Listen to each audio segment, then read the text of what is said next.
सरस्वती शिक्षा समिति पाली द्वादशी भूगोल में आप सभी का हार्दिक स्वागत और अभिनंदन। आज हम पाठ 3 खंड अ जनसंख्या वितरण घनत्व एवं वृद्धि भाग 2 का अध्ययन करेंगे। जनसंख्या महासमूह। विश्व जनसंख्या वितरण के भौगोलिक विश्लेषण से स्पष्ट होता है कि जनसंख्या का 80% भाग 20 डिग्री उत्तरी अक्षांश के मध्य मिलता है।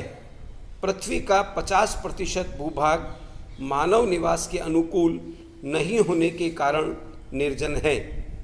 इस प्रकार जनसंख्या का बड़ा भाग विश्व के 4 विशाल क्षेत्रों में निवास करता है। इन विस्तृत क्षेत्रों को प्रमुख जनसंख्या महासमूह कहते हैं, जो इस प्रकार है: एशियाई जनसमूह, यूरोपीय जनसमूह, अमेरिकी जनसमूह, अफ्रीका जनसमूह। एशियाई जनसमूह। विश्व की सर्वाधिक जनसंख्या एशियाई जनसमूह में निवास करती है। इसके अंतर्गत भारत व इसके पड़ोसी देश Pakistan, Myanmar, Thailand, Indonesia, Vietnam, चीन, जापान, कोरिया आदि क्षेत्र आते हैं। इन प्रदेशों की जलवायु मानसूनी होने से इसे मानसून एशिया कहा जाता है। इनमें पूर्वी एशिया, दक्षिणी पूर्वी एशिया व दक्षिणी एशिया क्षेत्र आते हैं। यह क्षेत्र 10 डिग्री से 40 डिग्री उत्तरी अक्षांश के मध्य स्थित है। यह मैदानी क्षेत्र होने से कृषि संपन्न है। यहाँ जनसंख्या वृद्धि दर 2% है। जनसंख्या वृद्धि अधिक होने से रोजगार, आवास, भोजन, गरीबी, शिक्षा व चिकित्सा जैसी समस्याएं आ रही है। अमेरिकी जनसमूह। अमेरिकी जनसमूह का विस्तार उत्तरी अमेरिका के उत्तरी पूर्वी भाग व कनाडा का पूर्वी भाग है। यह विश्व का तीसरा बड़ा नवीन विकसित जनसमूह है। इनका विकास यूरोपीय प्रवास के उपरांत हुआ है। इस जनसमूह का विस्तार 80% जनसंख्या 10 डिग्री पश्चिमी देशांतर के पूर्व में, 30 डिग्री उत्तर से 45 डिग्री उत्तरी अक्षांश के मध्य निवास करती है। अमेरिका जनसमूह में 90% यूरोप के आए हुए लोग हैं। यह क्षेत्र आवागमन व खनिज संपन्न होने से जनसंख्या का जमाव अधिक है। अमेरिकी जनसमूह में अधिकांश नगरीय जनसंख्या है। यहाँ 75% लोग नगरों में रहते हैं और जन्म व मृत्यु दर के कारण जनसंख्या वृद्धि नियंत्रण में है। कुछ समय से अप्रवासियों पर भी प्रतिबंध है। यूरोपीय जनसमूह। विश्व में यूरोप दूसरा बड़ा जनसमूह है। यहाँ 74.5 करोड़ जनसंख्या है, जो कि 75% भाग पर निवास करती है। यह क्षेत्र 40 डिग्री से 60 डिग्री उत्तरी अक्षांश के मध्य स्थित है।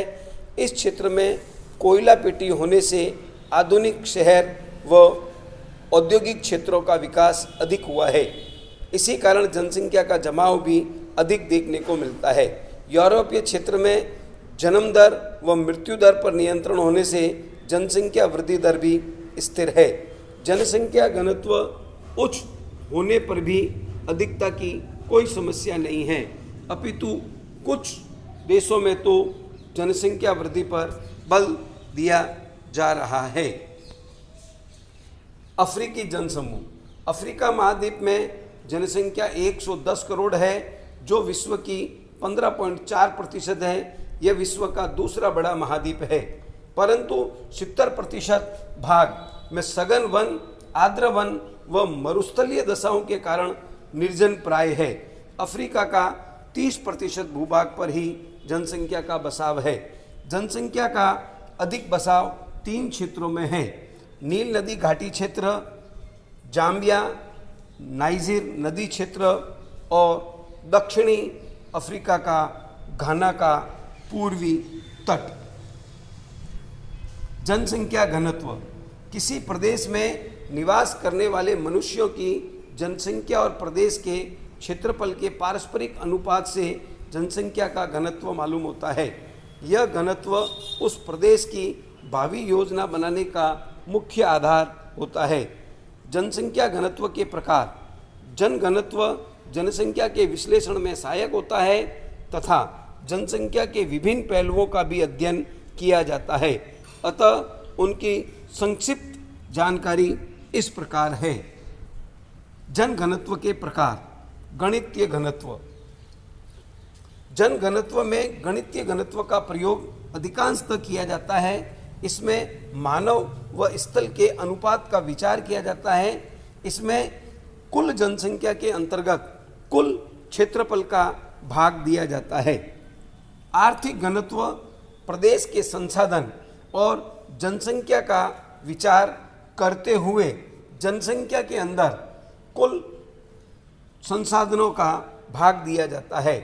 कायिक घनत्व के अंतर्गत कृषि भूमि व निवास करने वाले मनुष्यों के अनुपात का अध्ययन किया जाता है, जिनमें कुल जनसंख्या के अंतर्गत कुल कृषि भूमि का भाग दिया जाता है।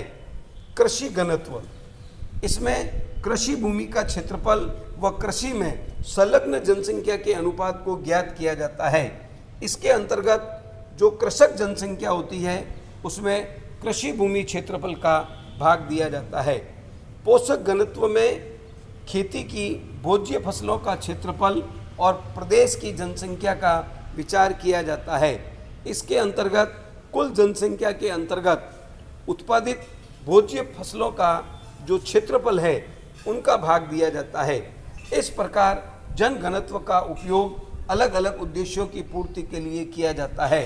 भूगोल में गणितीय का घनत्व का बहुतायत में प्रयोग किया जाता है। यह सामान्यतः प्रति वर्ग किलोमीटर में रहने वाले व्यक्तियों के रूप में ज्ञात किया जाता है। उदाहरण, किसी क्षेत्र का क्षेत्रफल 100 वर्ग किलोमीटर है और उसमें निवास करने वाली जनसंख्या 1,50,000 है, तो जन घनत्व क्या होगा? इसके अंतर्गत हमें जन घनत्व ज्ञात करने के लिए कुल जनसंख्या के अंतर्गत कुल क्षेत्रफल का भाग दिया जाता है। जैसा कि 1,50,000 जनसंख्या के अंतर्गत कुल क्षेत्रफल 100 का भाग दिया गया, तो 1500 व्यक्ति पर किलोमीटर में निवास करने वाले जन घनत्व को इंगित करता है। धन्यवाद। समाप्त।